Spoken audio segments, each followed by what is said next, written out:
Ladies and gentlemen, my name is Cadet First Class P.J. Lasota.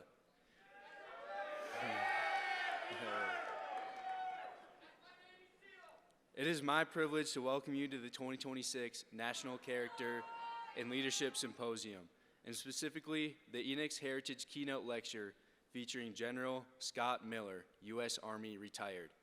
Please join me in recognizing our generous sponsors for today's session: Lieutenant Colonel retired Earl A. 𝐂𝐸𝐿, USAFA class of 1977, and Miss Candy 𝐂𝐸𝐿.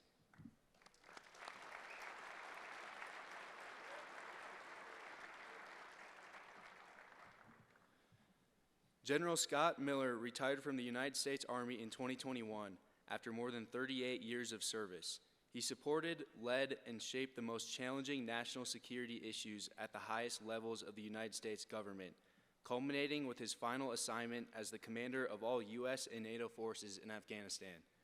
General Miller commanded at all grades, most notably as the commanding general of the U.S. Army Maneuver Center at Fort Benning, the commander of the Joint Special Operations Command, where he directed U.S. operations in complex geopolitical regions, including the Indo-Pacific, Africa, Middle East, and South Asia. He also commanded assault forces in Mogadishu, Somalia, during Blackhawk Down.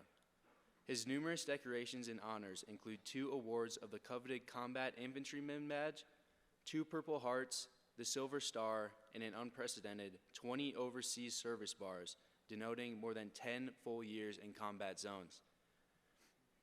In 2023, he was selected as a distinguished graduate of the United States Military Academy and the recipient of the Richard M. Helms Award presented by the CIA Memorial Foundation.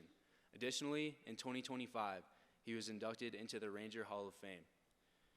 In retirement, General Miller has pursued an understanding of business, serving in both leadership roles and different board positions, to include AIM 13, Orbis LLC, and through Miller Advisory Group.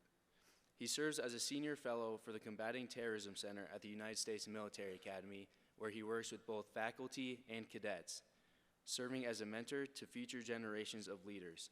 He also serves as an ambassador for the nonprofit Shields and Stripes, an organization focused on veterans and first responders. Ladies and gentlemen, please welcome to the stage General Scott Miller.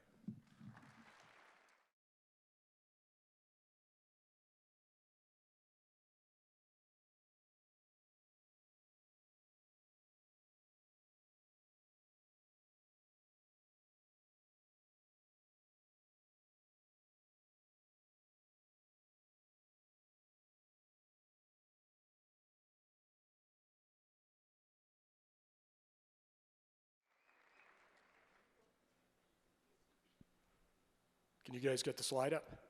It's above me? Okay, gotcha. Good morning, everybody. How you doing? We're going to talk about that song here in just a second. Just for those of you, I don't know if any of you are double tapping this, but we talked yesterday to a group, and we had 60 minutes. And so what I'm going to do is I'm going to tell you a little story, ideally impart a couple of ideas that you can figure out whether they apply to you and who you want to be as you go forward. We're going to wrap that up in about 15 minutes. So we've got about 30 minutes of questions and answers. Because actually what I want to do here is I want to hear from you and hear what's on your mind. The music, I'm not necessarily a big metalhead. I happen to like Thunderstruck, though. And the reason I like Thunderstruck, if you look up at the slide above you, that is Super 6-1, is an official call sign. And Super 6-1, with the team that I would go into the fight some almost 33 years ago on 3-4 October 1993, a firefight that would really change policy in the United States of America, but ended up with 18 friendly killed in action, about 100 wounded, ranging from very superficial to traumatic amputation.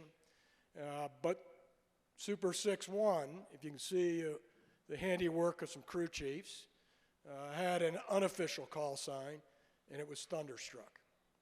It's piloted by a guy named Cliff Walcott. His co-pilot was a man named Donovan Briley, CW3 Walcott, CW2 Briley. And they would die in the aircraft mishap that became known as Blackhawk Down. And what it was this aircraft infilled, dropped off the assaulters moved to the objective, and as they're orbiting over the site, they get struck by an RPG, rocket-propelled grenade, lose tail rotor effectiveness, and basically spin into the ground with the pilot trying to keep the airplane upright so he can land on his wheels. Landed it in an alley, hooked it on a building, and the pilot and the co-pilot were killed on impact and then buried beneath the wreckage. There were passengers in the back seat. There was actually some snipers. There were also there were 2 crew chiefs, all of them wounded, some kind of injuries based on the impact, although several of them would stay in the fight for the entire 18-hour firefight. Why I want to talk about this is there's many tactical lessons learned. It's certainly something, if you're interested, you go back in and probably as a junior leader, since I know we've got the majority of the class of 26 in here. There you go. I'm sure there's a couple others in here, but the point is you are going to be those junior leaders, and there's probably some lessons you can take out of this fight, because that's where we learn our best lessons. Usually they're the most expensive, and it's unfortunate, but usually it's after a lot of blood has been spilled that we step back and say, can we do this differently, and can we do this better? And the answer is always yes. It's always yes. But I'm going to talk to you about a different concept of this, and that's the concept of trust. This was we were part of a task force called Task Force Ranger. And Task Force Ranger was charged with the responsibility of killing or capturing a guy named Mohammed Farah. He was a clan leader from the 𝐓𝐫𝐿𝐵𝐿 clan in Mogadishu, although it had tentacles throughout Somalia, and he was the principal architect of creating a human-induced famine by controlling food. He controlled food, and if you weren't in his group or you didn't pay money, you didn't get the food, and you basically had a country that was starving out. So the United States intervened. So this task force, though, was made up of many special operations units, to include special tactics, Army Special Operations Rangers, Special Operations Aviation, even had some Navy SEALs, that's for 𝐓𝐫𝐿𝐵𝐿, as part of this task force, but primarily an Army group. And amongst those groups, well-trained organizations, well-known in terms of their abilities, their ability to be precise, lethal, very fast, and very smart, by the way. Different cultures amongst those organizations. I call it, whenever you bring different organizations together, you tend to have a clash of those cultures. So you may not like them exactly like your own guys, but on this day, in the middle of this fight, when I saw something that transcended what I'd call the artificial dislikes or concerns about different organizations, and I saw something where a task force just implicitly trusted one another. And how do I describe that to you? Aircraft gets shot down. This aircraft shot down, you obviously have a new mission. You went out to kill or capture, and now you're doing a recovery. So an aircraft is down, and while that aircraft's down, early in this fight, an aviator comes out of the flight, not directed by the air mission commander, who's a lieutenant colonel. He sees the aircraft on the ground. We don't know the status of the crew. We know it's a hard landing.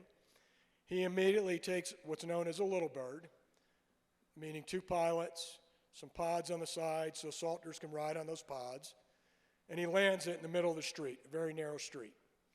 And while he has his co-pilot jump out, and he's grabbing people that are wounded in the crash, and he's trying to jam them in the crew compartment and find a space for him. He's got 2 wounded he pulls out.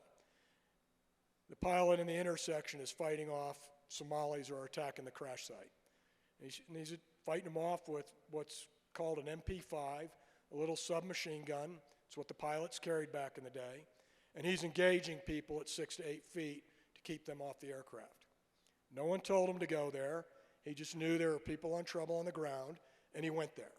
at great risk to himself, the aircraft, and his co-pilot without hesitation. Early on in this fight also, you have what's known as a combat search and rescue aircraft. It's a flying spare, and they're made for these types of incidents. And they immediately flex to the crash site. They put ropes down because you can't land a Blackhawk there. It's too narrow. Put ropes down, start infilling the team, which is actually a joint team.